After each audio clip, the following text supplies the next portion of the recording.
Oke, kalau mengenai kendala, saat ini kan, kos-kosan tersebut dijalankan dengan sistem manual. Dalam artian sebenarnya sudah ada tata tertib mengenai sistem pembayaran kos. Iya, karena sebenarnya ini default-nya tuh 800.000 awalnya, tapi karena ya ada corona saya memberikan diskon. Diskon ke masing-masing penghuni kos itu pun bervariatif. Ada yang 610, ada yang 650, tergantung dari kemampuan penghuni kos tersebut dan dari hasil negosiasinya. Sebenarnya kalau data terhapus sih saya sudah nggak punya backupnya lagi sih. Paling yang bisa saya lakukan hanya minta ulang sama penghuni kosnya, mengirimkan ulang bukti pembayarannya. Mungkin seperti itu. Baik, terima kasih atas waktu yang diberikan kepada kami. Di sini kami dari kelompok 3 kelas C akan mempresentasikan mengenai pengembangan sistem dari usaha Indikos. Nah, di sini kami memiliki dua pembahasan, yaitu yang pertama mengenai analisis sistem yang dikembangkan, berisi latar belakang dan gambaran perusahaan sasaran, dan selanjutnya ada implementasi sistem yang terdiri dari gambaran umum sistem, desain basis data yang terdiri dari ERD atau tabel, dan desain antarmuka atau UI. Next. Nah, sebelum presentasi, di sini saya akan mengenalkan anggota dari kelompok 3 yang terdiri dari 4 orang. Nah, untuk nama dan NIM-nya sudah tertera pada slide. Next. Baik, yang pertama ada analisis sistem yang dikembangkan. Nah, perkembangan teknologi informasi membawa dampak yang sangat signifikan bagi kehidupan manusia. Hampir semua orang mengandalkan informasi untuk memudahkan aktivitas sehari-hari, mulai dari bidang pendidikan, ekonomi, pemerintah, dan lainnya. Selain itu, manfaat teknologi juga dapat dirasakan dalam dunia bisnis, di mana mereka yang berkecimpung dalam dunia bisnis pasti akan mendapatkan banyak keuntungan dari menggunakan teknologi informasi ini. Nah, jadi contoh penerapan teknologi informasi di bidang bisnis contohnya adalah usaha kos. Nah, usaha kos merupakan usaha sewa kamar atau tempat tinggal dengan sistem pembiayaan yaitu dilakukan per bulan maupun per tahun. Kos yang bisa kita temui biasanya dilengkapi dengan fasilitas maupun tanpa fasilitas. Nah, jadi rata-rata kos yang ada masih menggunakan metode konvensional dalam menjalankan usahanya. Contohnya dalam pencatatan biaya yang dilakukan secara manual. Nah, dampak dari penggunaan metode konvensional ini yaitu terjadi penurunan keuntungan dari usaha tersebut. Nah, dari masalah tersebut, kami dari mahasiswa jurusan Teknik Informatika memiliki solusi berupa pengembangan sistem informasi untuk salah satu usaha kos, sehingga mempermudah penghuni maupun pemilik kos dalam melakukan kegiatan operasional usaha. Next. Nah, yang selanjutnya adalah gambaran perusahaan sasaran. Di sini perusahaan yang kami pilih merupakan sebuah kos yang bernama Indikos yang terletak di Jalan Gunung Agung Patas, Gang 8, nomor 10, dan Pasar Bali. Nah, jadi Indikos ini dijalankan langsung oleh Made Arya Darmawan dan segala operasinya dikelola langsung dari luar daerah. Untuk harga sewa dari Indikos ini berkisaran dari Rp800.000. Akan tetapi, dengan adanya pandemi, terjadi penurunan harga menjadi Rp600 sampai dengan Rp650.000 tergantung dari kemampuan bayar para penghuninya. Nah, jadi next. Nah, masalah yang kita ketemui pada Indikos ini yaitu Indikos ini masih menggunakan metode konvensional. Contohnya kita bisa lihat pada slide di mana penghuni kos masih mengirimkan bukti bayar tagihan melalui WA dan pemilik kos masih mencatat tagihan penghuni melalui notes pada ponselnya. Kita bisa temui pada slide ini. Nah, dampak yang muncul dari metode tersebut adalah data terestat, Pemilik kos lupa dalam menginputkan data penghuninya, dan penghuni kos lupa membayarkan tagihan kos. Next. Di sini kami kelompok 3 dari kelas C sudah melakukan wawancara kepada pemilik kos yang kami lakukan secara online dikarenakan pemilik kos masih berada di luar daerah. Next. Nah, selanjutnya ada implementasi sistem yang akan dijelaskan oleh rekan saya. Waktu dan tempat dipersilakan. Oh, baik. Jadi kita masuk pada implementasi sistemnya secara langsung. Nah, di mana pada implementasi sistem terdapat gambaran umumnya. Nah, jadi sistem yang kami kembangkan ini merupakan sistem yang membantu pemilik kos dan penghuni kos dalam pengelolaan pembayaran tagihan kos. Nah, di mana dengan sistem ini yang kami buat ini tentu memiliki manfaat yang pertama bagi penghuni kos. Nah, di mana penghuni kos bisa mengetahui jika tagihan kos sudah dibayar atau belum dibayar. Nah, selain itu penghuni kos ini juga bisa mengirimkan bukti pembayaran guna memvalidasi bahwa tagihan sudah dilunasi. Nah, dalam sistem penghuni kos akan mengetahui berapa tagihan yang harus dilunasi sesuai dengan fasilitas dari masing-masing kamar kos yang didiaminya. Nah, selanjutnya sistem ini berfungsi berguna pada pemilik kos di mana memudahkan pemilik kos dalam melakukan pencatatan pembayaran. Nah, pemilik kos juga bisa mengetahui siapa saja penghuni kos yang sudah membayar tagihan kos dengan bukti yang sudah penghuni kos kirimkan lewat sistem ini. Nah, dan pemilik kos juga bisa memvalidasi bahwa tagihan penghuni kos sudah lunas maupun belum lunas. Jika tagihan dari salah satu penghuni belum lunas, maka pemilik kos bisa menghubungi langsung dari sistem kepada penghuni kos yang bersangkutan untuk melakukan pembayaran tepat waktu yang muncul nanti pada akun notifikasi di penghuni kos. Nah, sistem ini akan menyimpan bukti pembayaran dari penghuni kos setiap bulannya. Jadi, bukti pembayaran akan tersimpan dan terdata dengan baik. Nah, selanjutnya kita masuk pada desain basis data yang mencakup ERD dan tabel. Nah, yang pertama kita masuk pada Entity Relationship Diagram atau ERD. Jadi di sini kami sudah menetapkan entitas, relasi maupun atribut dan kardinalitas pada ERD tersebut. Nah, jadi di sini kami memiliki entitas yaitu ERD yaitu admin mengelola tagihan. Nah, jadi admin mengelola seluruh tagihan. Nah, tagihan ini akan dilunasi per bulannya atau per bulan harus ada satu tagihan yang harus dilunasi oleh penghuni kos. Nah, jadi tagihan dibayar oleh penghuni kos. Nah, selanjutnya penghuni kos ini akan menempati kamar. Nah, jadi bisa kita baca balik yaitu kamar ditempati oleh penghuni kos. Nah, penghuni kos ini akan membayar tagihan itu akan dilunasi per setiap bulannya. Nah, jadi setiap proses pembayaran tagihan akan dikelola oleh adminnya gitu. Nah, jadi pada entitas tersebut kami sudah menggunakan atribut di mana pada atribut di admin kita sudah ada atribut yaitu username, ID admin, nama admin, dan password.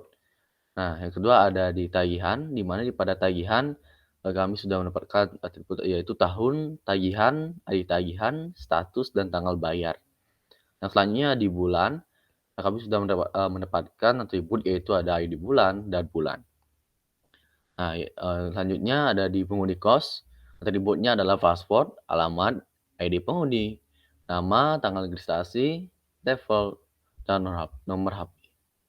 Nah, selanjutnya ada di kamar, yaitu terdapat atribut dengan ID kamar, kapasitas, tarif, lantai, dan fasilitas. Nah, selain itu kami juga sudah menempatkan derajat minimum maksimumnya atau di sini sudah kami tentukan kualitas one to one dan many to one-nya.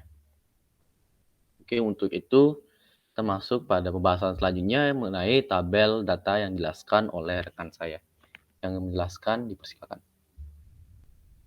Baik, di sini saya akan melanjutkan presentasi ke materi berikutnya, yaitu tabel data. Sebelumnya, oleh rekan saya telah dijelaskan IRD beserta relasinya. Nah, dari IRD tersebut dapat ditulis kembali ke dalam bentuk tabel data, di mana di sini terdapat beberapa tabel, yaitu tabel bulan, tabel admin, tabel kamar, tabel penghuni, dan tabel tagihan. Nah, yang pertama masuk ke tabel bulan dulu. Di tabel bulan ini terdapat beberapa field. Yang pertama yaitu ID bulan dan field bulan dengan tipe data yang dapat dilihat sebagai berikut, di mana di dalam tabel bulan ini field ID bulan menjadi primary key-nya.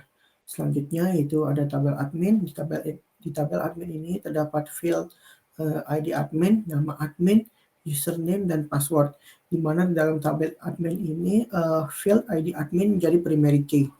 Selanjutnya yaitu ada tabel kamar.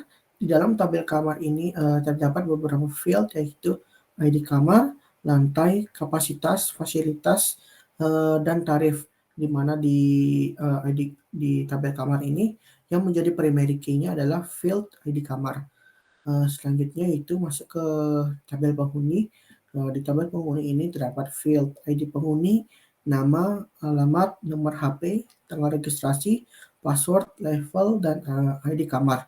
Dengan tipe data yang di sampingnya dapat dilihat di sampingnya, di mana di dalam tabel penghuni ini yang menjadi primary key-nya adalah field ID penghuni. Nah, ada juga di tabel penghuni ini terdapat foreign key. Foreign key-nya di sini adalah field ID kamar, di mana field ID kamar di tabel penghuni ini berelasi dengan field ID kamar di tabel kamar. Field relasinya adalah di mana di tabel penghuni field ID kamar menjadi foreign key, dan di tabel kamar field ID kamar menjadi primary key. Selanjutnya masuk ke tabel yang di atasnya, itu terdapat tabel tagihan. Di tabel tagihan ini terdapat field ID tagihan, tahun tagihan, status, tanggal bayar, ID bulan, ID penghuni, dan ID admin dengan tipe data yang bisa dilihat di sampingnya. Nah, di dalam tabel tagihan ini yang menjadi primary key-nya adalah ID tagihan. Nah, juga di tabel tagihan ini dia berelasi dengan beberapa tabel lainnya, di mana di sini terdapat 3 foreign key. Yang menjadi foreign key yang pertama yaitu ID bulan. Di sini field ID bulan berelasi dengan field ID bulan yang ada di tabel bulan, di mana di tabel tagihan ini field ID bulan menjadi foreign key, dan di tabel bulan ini ID bulan menjadi primary key. Selanjutnya di bawahnya ada ID penghuni. ID penghuni di tabel tagihan ini menjadi foreign key, dan sedangkan ID penghuni di field yang ada di tabel penghuni menjadi primary key. Dan yang terakhir yaitu field ID admin, di mana field ID admin di tabel tagihan ini menjadi foreign key, dan dia berelasi dengan ID admin yang terdapat di tabel admin, di mana di ID admin ini menjadi foreign key, sedangkan di tabel admin field ID admin menjadi primary key. Sekiranya sekian yang saya sampaikan di materi tabel data. Untuk materi selanjutnya yaitu desain antarmuka sistem akan dijelaskan oleh rekan saya. Waktu dipersilakan. Baik, di sini saya akan menjelaskan materi selanjutnya, yaitu desain antarmuka sistem atau user interface. Yang pertama di sini ada interface yang dinamakan landing page. Di bagian interface ini merupakan tampilan awal ketika masuk pada sistem host. Di interface selanjutnya ada landing page penghuni dan administrator. Di interface ini berfungsi untuk memilih salah satu opsi yang menampilkan dua pilihan, antara lain sebagai penghuni atau sebagai administrator. Selanjutnya, login administrator. Di interface ini berfungsi untuk melihat tampilan login yang berisikan username dan password sebagai administrator. Selanjutnya, ada dashboard administrator. Di bagian interface ini berfungsi untuk melihat informasi aktivitas terkini website dan akses cepat pembuatan postingan-postingan terbaru.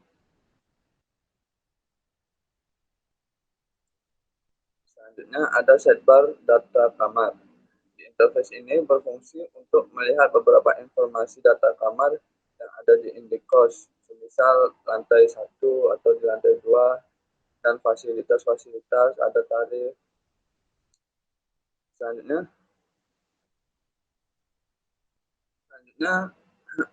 ada tambah data kamar. Di bagian interface ini berfungsi apabila administrator ingin menambahkan informasi data kamar yang ada di indikos. Selanjutnya sidebar data penghuni. Di bagian interface ini berfungsi untuk melihat beberapa informasi data-data penghuni yang ada di indikos. Selanjutnya ada tambah data penghuni. Nah, di interface ini berfungsi apabila administrator ingin menambahkan informasi data penghuni yang ada di indikos.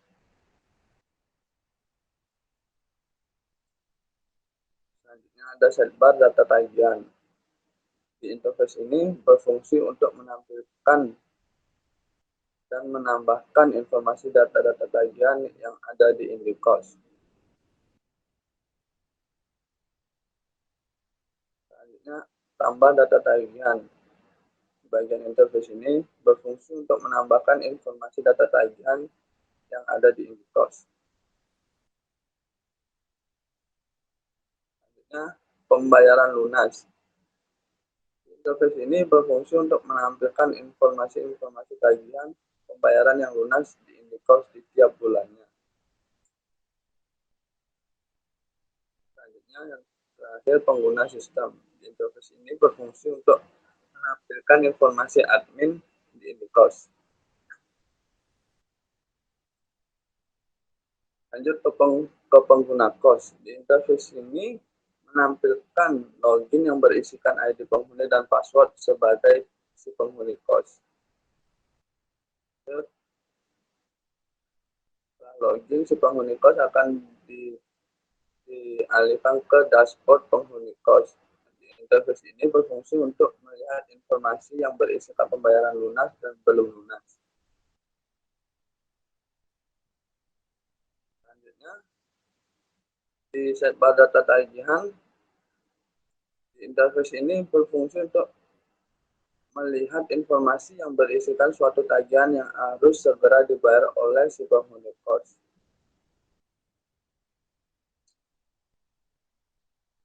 Maka si penghuni kos akan harus memberikan bukti pembayaran yang akan diupload ke dalam sistem seperti di bagian interface ini.